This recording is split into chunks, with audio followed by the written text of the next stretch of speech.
মধ্যপ্রাচ্যের পরিস্থিতি আবারও জটিল মোড় নিয়েছে। একদিকে ইরান হরমুজ প্রণালী বাণিজ্যের জন্য উন্মুক্ত ঘোষণা দিয়ে বিশ্ববাজারে স্বস্তির বার্তা দিয়েছে, অন্যদিকে যুক্তরাষ্ট্রের কঠোর অবস্থান নতুন করে উদ্বেগ বাড়িয়েছে।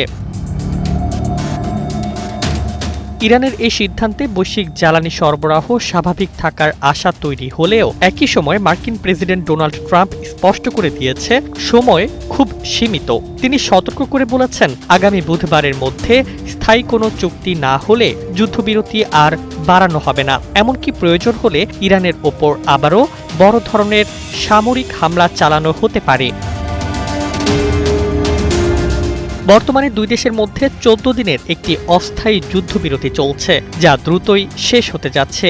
এই সময়ের মধ্যে পরোক্ষ আলোচনায় অগ্রগতি আনার চেষ্টা চলছে, তবে আগের বৈঠকগুলো তেমন ফলপ্রসূ হয়নি।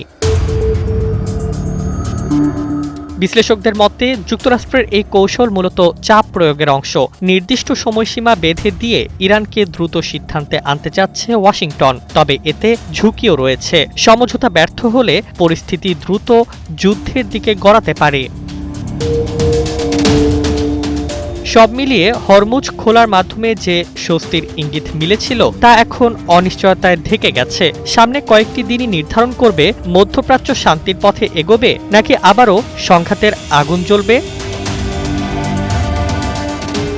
Desk report, Bangladesh bulletin.